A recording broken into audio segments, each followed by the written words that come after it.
Para sa maswabing bakasyon, pinag-iipunan natin at pinaghahandaan.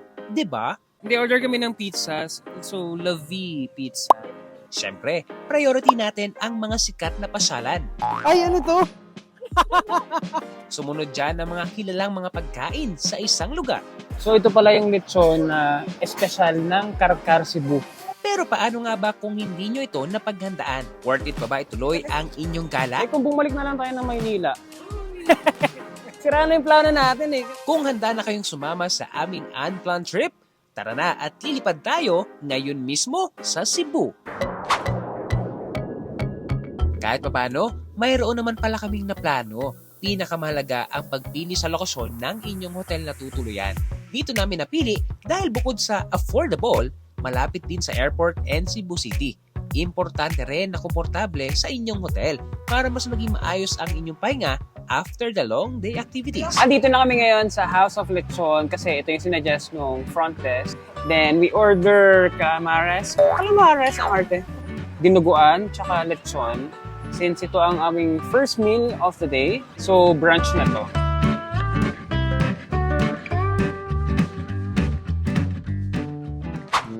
Tikman natin ang kanilang bibingka.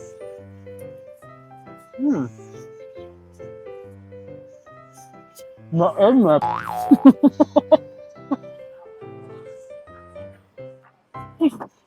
Pop.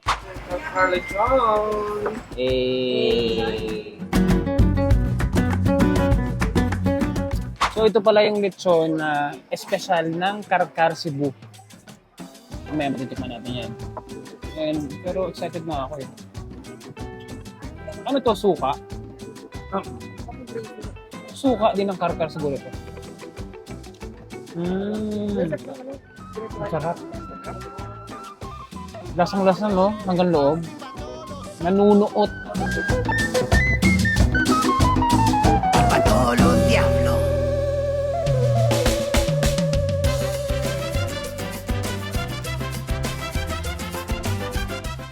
At ayan, after 45 minutes, andito naman tayo ngayon sa Sirao Garden. Alam mo, online ko lang dati nakikita ito. And andito na ako in person. And sobrang ganda ng view and the weather. Alam mo, kahit tirik yung araw, mafe-feel mo na para ka nasa Tagaytay or something. Hindi naman tulad ng Baguio na sobrang lamig. Well, medyo malamig pa rin yung panahon and kaya may enjoy mo pa rin talaga yung lugar. Alam nyo yung feels dito, para kang nasa ibang bansa. I think it's the same as Taiwan kasi parang may mga gantong park din yung Taiwan na puro bulaklak. And alam niyo ba kung bakit kami nakapag-tour? Kasi originally wala talaga kaming plano. Pero nag-grab kami kanina from our hotel and then nakausap namin yung aming driver na si Ate. At kasama ko pala ngayon si Janela at si Yuna. Kung hindi ito yung driver mukha lang talaga siyang driver. Mukha lang siya talagang Grab driver. She offers tour, mountain tour and some part of the city tour na nagkakos ng 3,500. Well, for 8 hours and 4 naman na kami doon. May chika ka bawat kay Ate. Siyempre, ikaw yung nag-interview kanina kay Ate. Ano pangalan niya? Ate Maylene. Ate Maylene. Yun, siya yung nagtutour sa amin ngayon. And I think it's less hassle and convenient na kung gusto niyo mag-tour talaga. Cebu City, mountain tour, nakasama tong Sirao. And ano pa isa? Yung Temple of Leia and some of the cafes na mga dinadayo dito sa Cebu.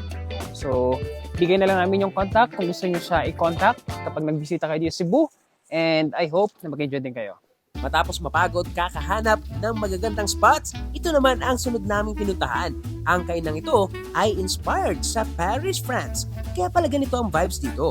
So may entrance fee dito na 200 pesos each person pero consumable naman. Ito pala yung mga ano natin, sir, mga food, sir. We have menu there. We have sausage and skewers. And then, meron po tayong mga pasta dito, sir.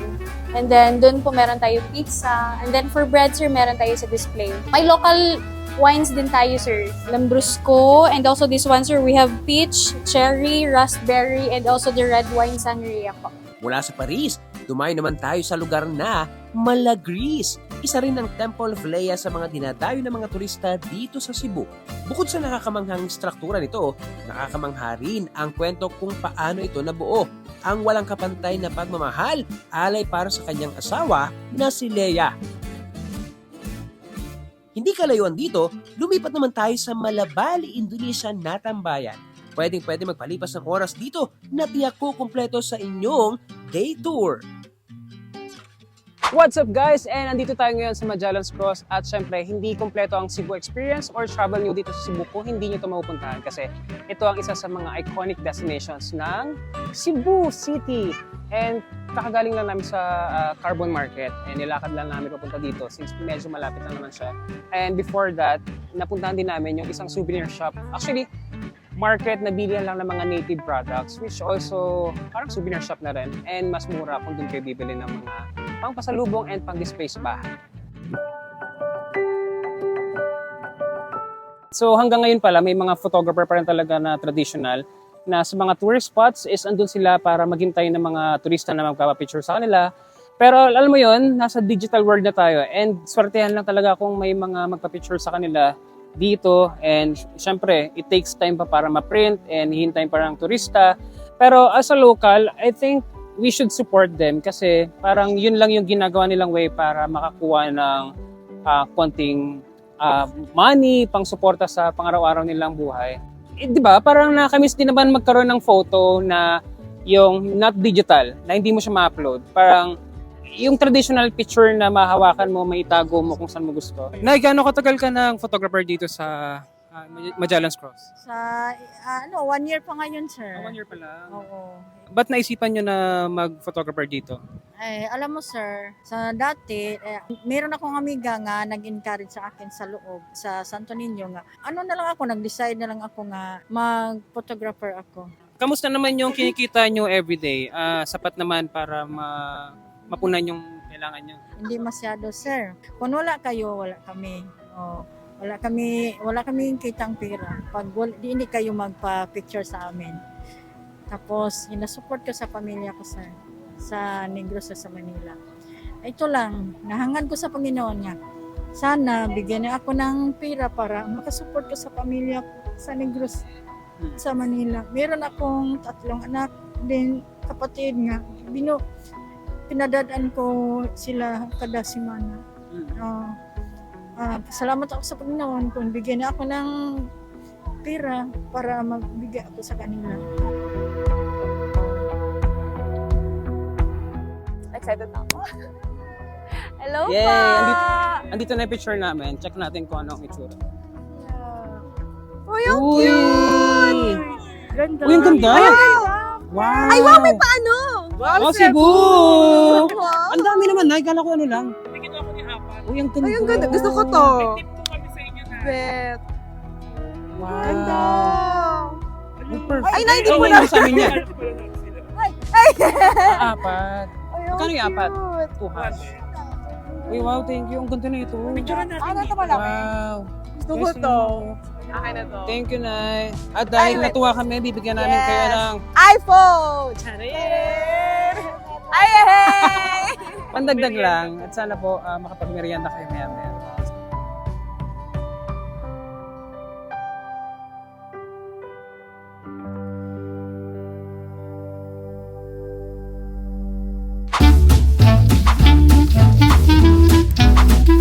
Okay, so ito yung tinatawag nilang puso.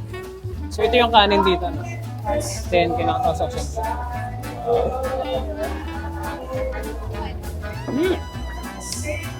Sarap ha? Maanghang nga lang. Kaya sa mga gusto na maanghang, pwede naman to.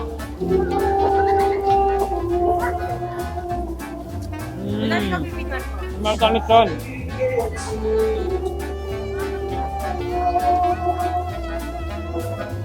Anli utak daw. Ayan, tayo na ngayon yung magluluto. Since unlimited to, ito na yung pangalawa natin. Makika mo. Ilagay mo na yung bawang sibuyas dito, no? So, andito na yung bawang sibuyas. Nauna na siya. Nauna sa mantika. Tapos, ano nga next na ito?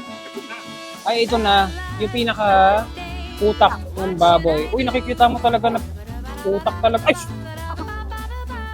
Utak talaga siya, guys. Ooh. Ingat lang kasi pumuputok siya. Tapos lalagyan natin ng konting sabaw, no? Sabaw ng baboy.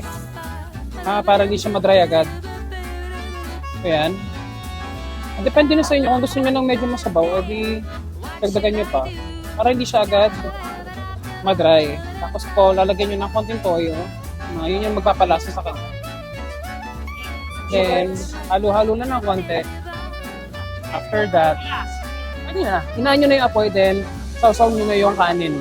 Daming tao, no? Pero nalaman ko na this is a normal day dito sa Cebu. And as you can see, I think majority ng mga nandito is estudyante. So ang oras ngayon is 7 p.m. Nakalabas lang nila from school. And dito sila kumakain. And some of the locals talaga, parang hindi na sila nagluto. Talagang dito na kumakain para mas makatipid din. Kasi mura din naman talaga yung mga pagkain dito. And paano pa kung sinulog? Imagine kung gaano karaming tao. Kanina, medyo maaga kami nakarating pero puno na agad. And kailangan mo talagang hintayin na matapos yung kumakain para makakuha. What's up guys? It's our third day dito sa Cebu and we're just searching over Google Map ng mga pupuntahan na lugar na malapit lang sa pinagstayan namin dito sa Lapu-Lapu. And we found this resort na ang pangalan is Pacific Cebu Resort. Dito siya matatagpuan sa Mactan. And, you know, kapag nag-search kami ng lugar, or ako, sinusum ko talaga yung Google Map para makita mo kung may magandang place pa dito. And we're just hoping lang na talagang maganda siya kapag nandito na kami. Well, anyways, nandito na kami and we're gonna show you kung ano ba yan dito sa loob. Alright guys, so as you can see, ang ganda. Worth it. Yung day use na babayad namin dito for 1,400 pesos. And wala masyadong tao. Well, knowing na Cebu, usually tourists talaga pupunta yan sa north or south. But medyo siguro lean season lang talaga ngayon kaya wala masyadong tao. And may enjoy nyo. Well, that's the perks. Kapag pumunta ka sa isang lugar or kapag nag-travel ka sa panahon ng lean seasons, wala ka masyadong tourists na nakasabay. That's why masusolo mo talaga yung ibang mga destinations and spots. Alright, so ito naman yung kanilang infinity pool na exclusively for in-house guests lang. Pero syempre, pinayagan tayo na makita to at syempre para mas maipakita din sa inyo kung ano ba yung itsura ng kanilang infinity pool na exclusively for in-house guests lang. So, yan yung perks nyo kung magre-rent kayo ng room dito. And as you can see, sobrang ganda. Ang sarap mag-swimming tapos sobrang nakaka-relax. You have a nice view of the ocean.